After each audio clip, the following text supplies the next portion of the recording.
PCS की। और अभी जो पीसीएस का प्रीलिम्स हुआ है, इसमें एक ऐसा सवाल पूछा गया था कि नरेंद्र मोदी जी किस दिन ये ट्विटर पर ट्वीट किए थे और नारी वंदन के लिए, अभिवादन के लिए कब ट्वीट किए थे, उसका डेट और ट्विटर का नाम उसका मेंशन करना था। अब हम लोग सिलेबस को छोड़ के नरेंद्र मोदी के ट्विटर को पढ़ेंगे? यह शिक्षा व्यवस्था इतना खराब हो चुका है सर। देश के शिक्षा मंत्री को सर 2 लाइन में पेश करना चाहता हूं बतौर विद्यार्थी।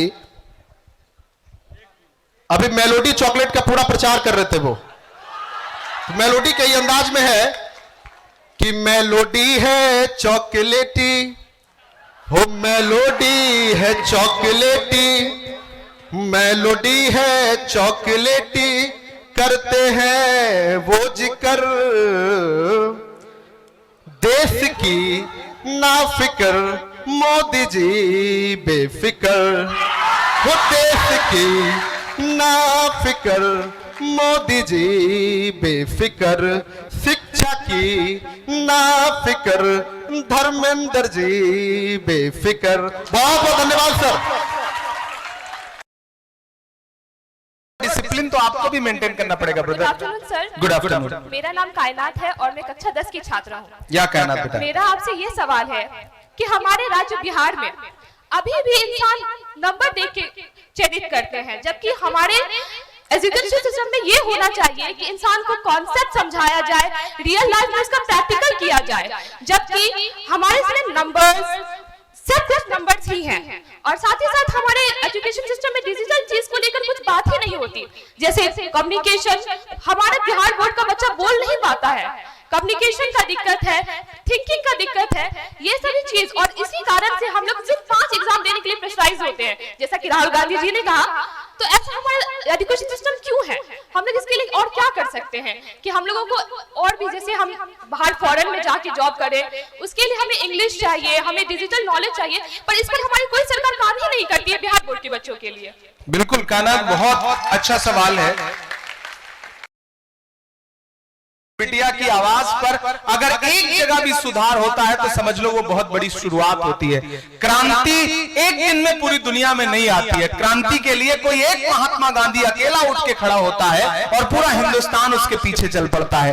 तो बेटा हम आपको भरोसा दिलाते हैं, मारूफ भाई नोट करके इनका आप मुझे डिटेल दीजिएगा। हम आपके स्कूल में, और जब भवन बन जाएगा तो एक बार मैं आपके स्कूल भी आऊंगा। अस्सलाम वालेकुम सर। वालेकुम अस्सलाम। सर मेरा नाम मोहम्मद साहिल आलम है जी। मेरा क्वेश्चन आपसे एक क्वेश्चन है सर, क्या हम सभी भारतीय स्टूडेंट गवर्नमेंट स्कूल में क्या आम स्टूडेंट जैसे पढ़ाई कर सकते हैं सर? क्योंकि यहाँ पे आजकल के नेता लोग जो है, हम सभी स्टूडेंट को आपस में लड़ाने के लिए यहाँ पे जाति पाति का भेदभाव कराया जा रहा है। इसके तहत हम लोग का ध्यान इधर भटक जाता है और अच्छी तरीके से पढ़ाई नहीं हो सकती हमारे गवर्नमेंट स्कूल में, जिसका ये कारण है कि हम सभी स्टूडेंट आपस में लड़ाई करने लग जाते हैं। और यहाँ पे जो सभी मतलब गवर्नमेंट स्कूल का यही स्थिति है, एक दूसरे स्टूडेंट को जाति पाति के भेदभाव पे लड़ाया जा रहा है। क्या ये जाति पाति का भेदभाव हमारे भारत में कब खत्म होगी सर? बिल्कुल, ये सवाल बहुत अच्छा है। और दरअसल जब जेब कतरे को जेब काटनी होती है ना, तो आपका ध्यान पहले इधर पहले उधर भटकाता है और फिर जेब पे हाथ साफ कर देता है। इसलिए मैं आपसे इतना ही कहूंगा साथियों कि राहुल जी ने ये मूवमेंट इसीलिए शुरू किया है कि अपने मुद्दों पर ध्यान दीजिए। ये हिंदू मुसलमान जाति पाति से ऊपर निकल आइए और सवाल पूछिए। देखिए आपके हाथ में सोशल मीडिया एक बहुत बड़ी ताकत है, उसका सही इस्तेमाल करिए। आप सबके इंस्टाग्राम अकाउंट है ना?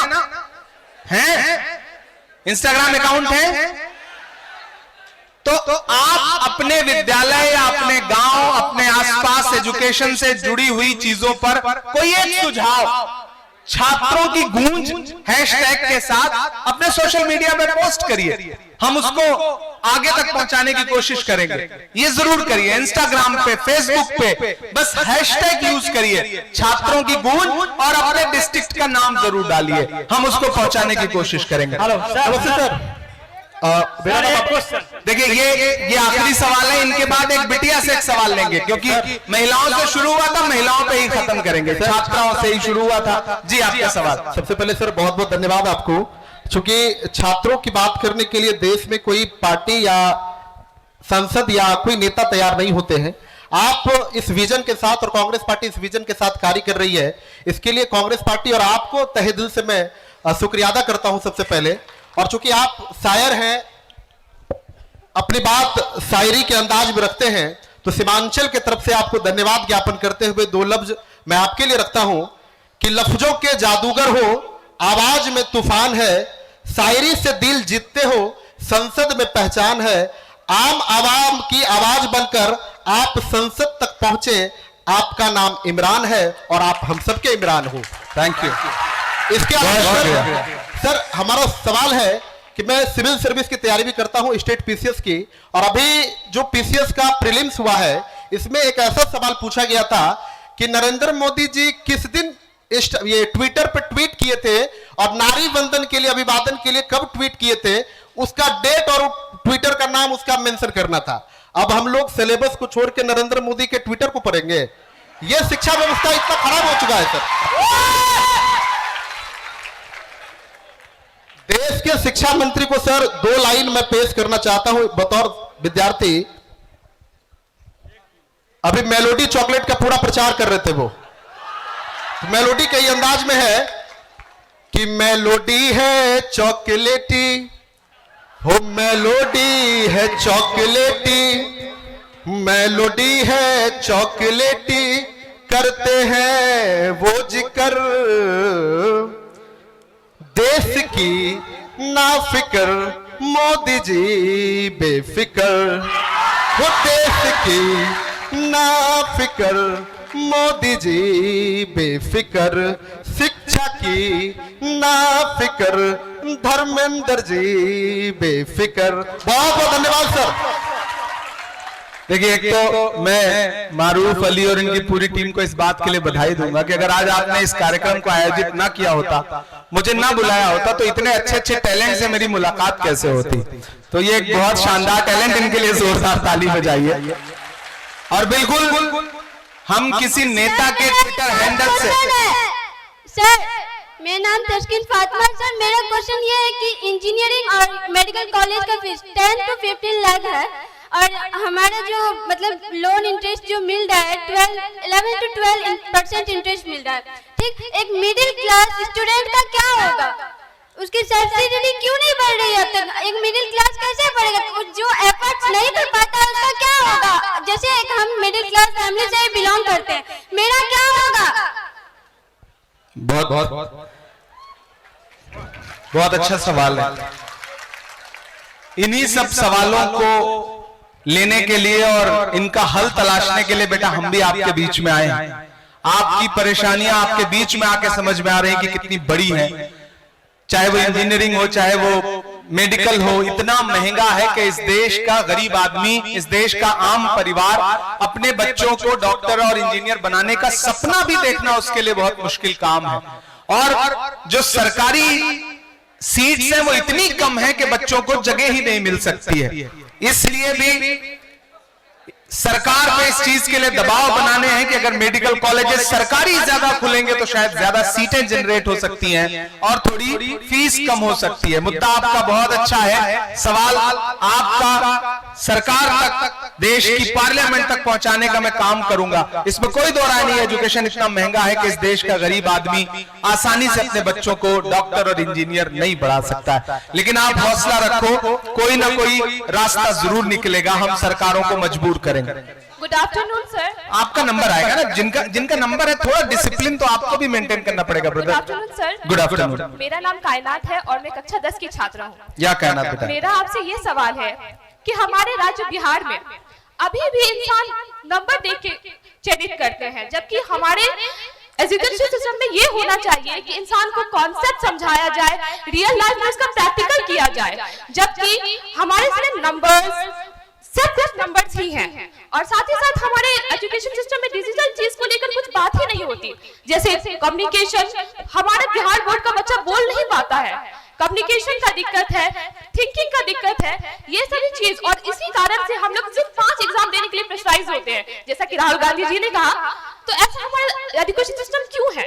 हम लोग इसके लिए और क्या कर सकते हैं कि हम लोगों को और भी, जैसे हम बाहर फॉरेन में जाके जॉब करें, उसके लिए हमें इंग्लिश चाहिए, हमें डिजिटल नॉलेज चाहिए, पर इस पर हमारी कोई सरकार काम ही नहीं करती है बिहार बोर्ड के बच्चों के लिए। बिल्कुल कायनात, बहुत अच्छा सवाल है और मुझे लगता है कि आज का बहुत जरूरी सवाल कायनात ने पूछा है। कायनात के लिए ताली बजनी चाहिए। बेटा दो बातें मैं आपसे थोड़ी देर के लिए, अभी बैठ जाए, मैं फिर पूछूंगा आपसे सवाल। दो बातें मैं आपसे दोस्तों कहना चाहता हूं। जैसे राहुल जी ने कहा ना कि 5 फील्ड ऐसे हैं जिसमें बच्चों को झोंका जा रहा है कि आपको या तो डॉक्टर बनना है, या तो इंजीनियर बनना है, या तो आईएएस बनना है। ले दे करके 4-5 चीजें हैं जिसके अलावा कोई टैलेंट हम देख ही नहीं पाते अपने बच्चों से। मुझे एक चीज यहां बैठे हुए सारे छात्र छात्राएं मुझे बताएं, अगर सचिन तेंदुलकर से कहा गया होता कि आपको डॉक्टर बनना है, तो क्या वो डॉक्टर बन पाते? फिर सचिन तेंदुलकर भी ना बन पाते। अगर उनके बाप ने, शाहरुख खान के वालिद ने उनको मजबूर किया होता कि तुम यूपीएससी करो और आईएएस बनो, तो शायद वो आईएएस भी ना बन पाते, और बनते तो बहुत खराब आईएएस बनते और हम एक शाहरुख खान से महरूम रह जाते। अगर विराट कोहली के फादर ने यह सोचा होता कि नहीं इसको तो डॉक्टर बनाना है, तो वो भी कहीं चीरफाड़ कर रहे होते। इसीलिए मैं ये कहना चाहता हूं, जैसे मैं अपना एग्जांपल दूंगा। मेरे अब्बू डॉक्टर हैं, अपना क्लिनिक चलाते हैं। आदमी जिस प्रोफेशन में होता है सोचता है कि उसका बेटा भी वही बन जाए। वो चाहते थे कि मैं डॉक्टर बनूं, और इसके लिए मेरी ठीक ठाक पिटाई भी किया पढ़ते समय उन्होंने। सब पिटते हैं, आप लोग भी पिटते होगे। अगर नहीं पिट रहे हो तो अपने वालिदैन से पिटना शुरू करो। नहीं पिटोगे तो आगे नहीं बढ़ोगे, तरक्की नहीं करोगे। ये पहली शर्त है कि अगर माँ बाप ने अपने बच्चों पे नजर नहीं रखा और उनकी डांट फटकार नहीं की, तो आने वाला वक्त आप तरस जाओगे कि कोई फादर हो, मदर हो, और वो आपको डांट डपट करें, रोके। वो मुझे डॉक्टर बनाना चाहते थे, उनके दबाव में आकर के मैंने साइंस ले लिया, बायोलॉजी ले लिया +2 में। लेकिन वहां जाने के बाद मुझे समझ में आया कि मुझे नहीं समझ में आता, मेरा फील्ड ये नहीं है। मैं वहां आर्ट में, मुझे लगता था कि मैं शायर अच्छा बन सकता हूं। फिर मैंने उसूलों से बगावत की, फादर को बताता रहा कि ठीक है आप जो कह रहे हैं मैं वो कर रहा हूं, लेकिन मैं अपने उस टैलेंट को भी तराशने की कोशिश कर रहा था कि मैं जो चाहता हूं वो मैं करूंगा और अपने फादर को उसके लिए कन्विंस करूंगा।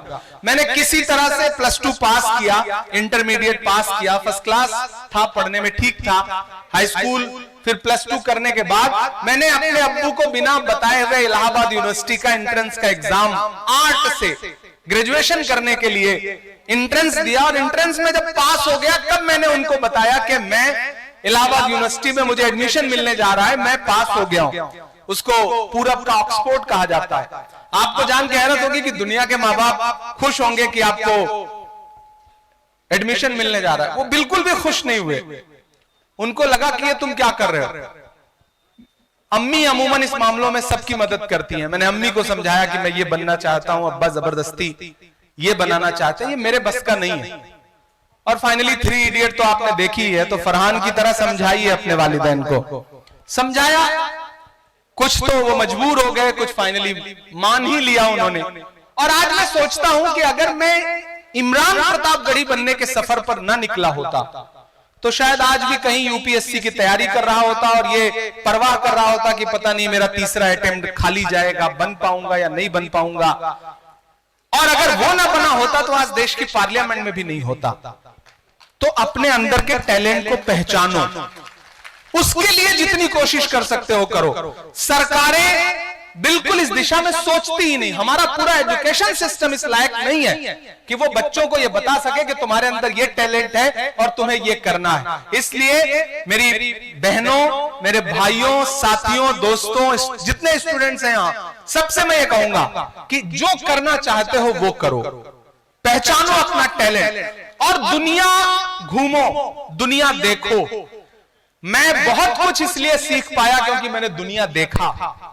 आप जब 50 किलोमीटर 100 किलोमीटर के आगे निकलते हैं तो कल्चर बदल जाता है, लैंग्वेज बदल जाती है, सोच बदल जाती है। जब मैं पहली बार ग्रेजुएशन में एडमिशन लेने के लिए इलाहाबाद यूनिवर्सिटी आया तो उसकी ऊंची ऊंची इमारतें देख करके, जिसको कहते हैं ना कि आंखें फटी की फटी रह जाए, मैं पहली बार किसी मेट्रो सिटी में पहुंचा +2 करने के बाद।